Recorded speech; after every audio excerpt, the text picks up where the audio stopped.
Buat teman-teman cewek, merapat sebentar, aku punya informasi yang penting banget buat kamu. Tapi buat teman-teman cowok yang mau ikutan juga nggak apa-apa. Sebelumnya, Assalamualaikum warahmatullahi wabarakatuh. Ingat nggak waktu itu ada kasus seorang pria dari Israel yang mengaku sultan kepada para wanita, namun ternyata dia adalah penipu. Berhasil mengencani beberapa perempuan melalui aplikasi dating. Saking luar biasanya penipuan yang dilakukan, kasus ini sampai difilmkan sama Netflix. Bahkan si pelaku ini berhasil meraup ratusan ribu dolar dari penipuan cinta yang dilakukan. Nah, dari kejadian itu buat teman-teman cewek, hati-hati kalau kenalan sama cowok, apalagi kalau kenalannya melalui media sosial. Karena kita tidak tahu siapa yang kita ajak berkomunikasi, siapa yang ngobrol sama kamu, kenyataannya kayak gimana. Jadi jangan mudah tertipu dengan berbagai macam bujuk rayu atau kata-kata yang diucapkan ke kamu. Jadi jangan gegabah untuk percaya karena udah banyak banget yang menjadi korban dalam kasus seperti ini. Bahayanya kalau udah terjadi, korban bukan hanya mengalami kerugian materi. Materi itu pun bukan hanya, itu udah rugi ya. Ditambah lagi harga diri. Ada yang sampai dilecehkan dan semacamnya gara-gara tertipu dengan cinta yang palsu. Dan kenapa aku tadi bilang buat para perempuan khususnya, karena dibandingkan dengan laki-laki, perempuan itu pakai emosi dan gampang sekali tersentuh perasaannya. Jadi kalau misalnya ada cowok yang berhasil membuatnya merasa disayangi, membuatnya merasa dicintai, diperhatikan, dipedulikan, dinomorsatukan, bahkan dispesialkan, mereka akan gampang sekali merasa percaya. Dan kalau cewek udah percaya, itu dia bisa ngasih segalanya. Kalau ketemu sama penipu, bahaya banget. Bukan hanya uang yang diperas, tapi bisa yang lain-lain. Fenomena ini itu ada istilah kerennya teman-teman, namanya adalah love scamming. Love scamming itu adalah sebuah istilah yang digunakan untuk menggambarkan penipuan yang berkedok hubungan menjalin asmara dengan korban atau berpura-pura cinta dengan tujuan untuk mendapatkan sesuatu, entah itu uang ataupun yang lainnya. Bermula melalui perantara sosial media. Prosesnya yang pertama biasanya kenalan dulu, entah melalui dating apps ataupun dari sosmed dan sebagainya.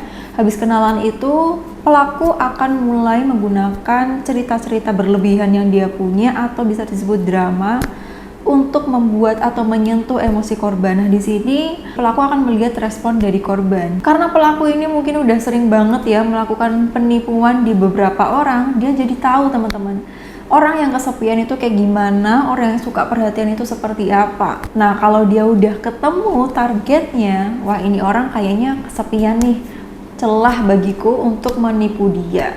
Nah, karena si korban ini suka dengan perhatian ditambah dengan kesepian itu tadi, dia akan gampang banget dikendalikan. Korban akan merasa bahwa, wah akhirnya aku menemukan orang yang peduli sama aku nih, yang perhatian sama aku, yang sayang sama aku, tanpa sadar bahwa segala hal yang dia terima itu adalah kepalsuan, yang ada niat buruk di baliknya. Nah, kalau udah terapan seperti ini gimana? Lama-kelamaan korban akan dibuat tergantung sama pelaku.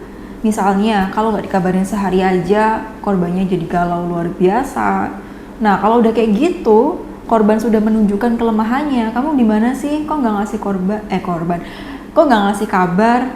Kamu kemana? Aku tuh nungguin kamu. Aku tuh kangen sama kamu. Kalau udah kayak gini, akhirnya pelaku udah dapet.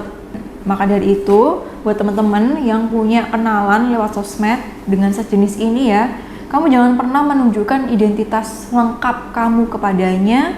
Jangan pernah menunjukkan kelemahan kamu di depan dia. Karena kalau dia tahu kelemahan kamu seperti apa, udah deh, bisa jadi celah buat dimanfaatkan dan itu bahaya banget. Nah, selanjutnya kalau udah kayak gini, pelaku udah dapet, dia akan melakukan berbagai macam hal untuk mengontrol, mengendalikan emosi korban. Yang pertama yang dilakukan pelaku setelah dia merasa mendapatkan kepercayaan dari korban, dia akan bilang dia punya bisnisnya sedang turun, perlu dana, perlu modal dan semacamnya. Jadi nggak langsung to the point, pinjam uang dong sama kamu, boleh nggak langsung seperti itu. Nah, setelah dia cerita bisnisnya turun dan semacamnya, yang padahal itu palsu, kemudian korban akan merasa tersentuh dan kasihan. Ya udah deh, aku pinjemin, kamu butuh berapa?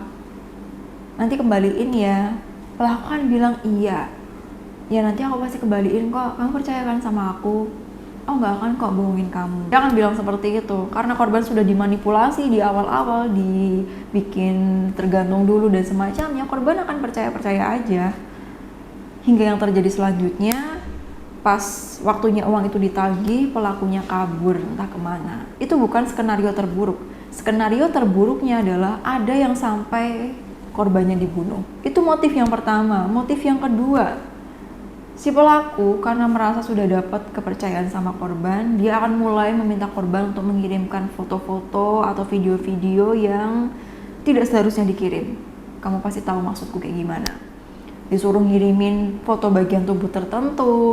Kamu percayakan sama aku tuh cinta sama kamu. Coba buktikan, katanya kamu sayang sama aku. Tolong dong papin foto ini, tolong dong fotoin ini. Aku pengen lihat, gak akan kok aku sebarin ke siapapun. Dengan berbagai macam bujuk rayu dan semacamnya. Akhirnya korban percaya karena takut ditinggalin. Dan akhirnya korban mungkin bilang kayak gini ya, tapi janji ya jangan kirimin ke siapa-siapa. Aku janji kok, pelaku bilang gitu. Aku janji kok aku gak akan kirimin ke siapapun. Kamu percaya kan sama aku? Tapi yang terjadi apa? Foto itu tadi atau video dan semacamnya digunakan pelaku sebagai bahan untuk mengancam korban. Yang digunakan tuh bahan memeras korban. Korban merasa tidak berdaya sehingga akan melakukan segalanya untuk ngasih uang kepada pelaku. Dia mau lapor tapi dia takut karena pelaku bawa aibnya. Dan ini teman-teman bahayanya. Maka dari itu sekali lagi jangan mudah percaya dengan siapapun. Di orang secara langsung aja banyak yang menipu, apalagi dalam sosial media. Itu kita nggak tahu di balik akun atau di balik foto tampan ganteng yang kamu lihat, yang kamu ajak ngobrol sehari-hari, itu aslinya orangnya kayak gimana, kamu nggak tahu.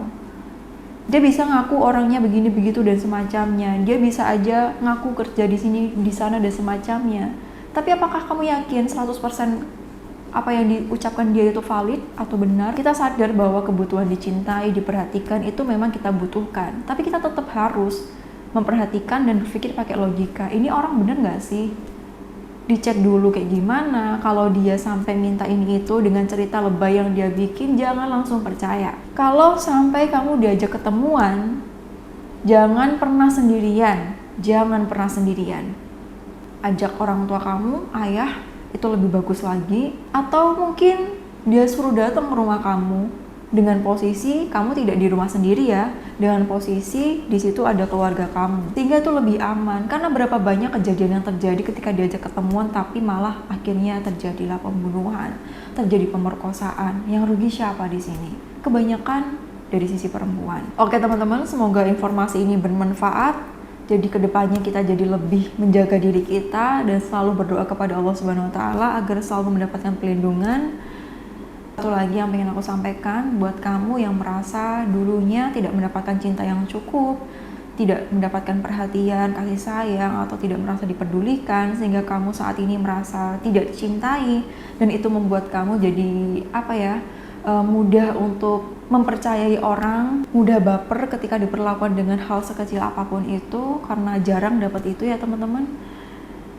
Jangan jadikan itu sebagai alasan untuk mengurangi kehati-hatian kamu dalam menyeleksi siapapun yang datang dalam kehidupan kamu. Dalam hal ini khususnya lawan jenis. Karena biasanya yang dijadikan target bagi love scammer atau si pelaku kejahatan penipuan cinta ini adalah orang-orang yang haus akan kasih sayang, yang pada akhirnya nanti bucin karena kita nggak bisa mengharapkan orang untuk mengisi kekosongan dalam perasaan kita. Yang bisa melakukan itu adalah diri kita sendiri dengan cara menyembuhkan luka yang saat ini ada. Jadi seperti itu, jaga diri kamu, hati-hati, jaga kesehatan kamu karena kamu berharga dan berhak untuk bahagia. Semoga Allah melindungi kita dalam kondisi apapun dan selalu memberkahi kita, membersamakan kita dengan orang-orang yang baik. Amin ya rabbal alamin. Sampai jumpa di video selanjutnya bersama aku Dewi Puspita. Jika kamu punya cerita semacam ini sesuai dengan video yang kita bahas pada kesempatan kali ini, boleh tulis di kolom komentar agar bisa jadi pembelajaran buat kita semua. Sampai jumpa. Wassalamualaikum warahmatullahi wabarakatuh.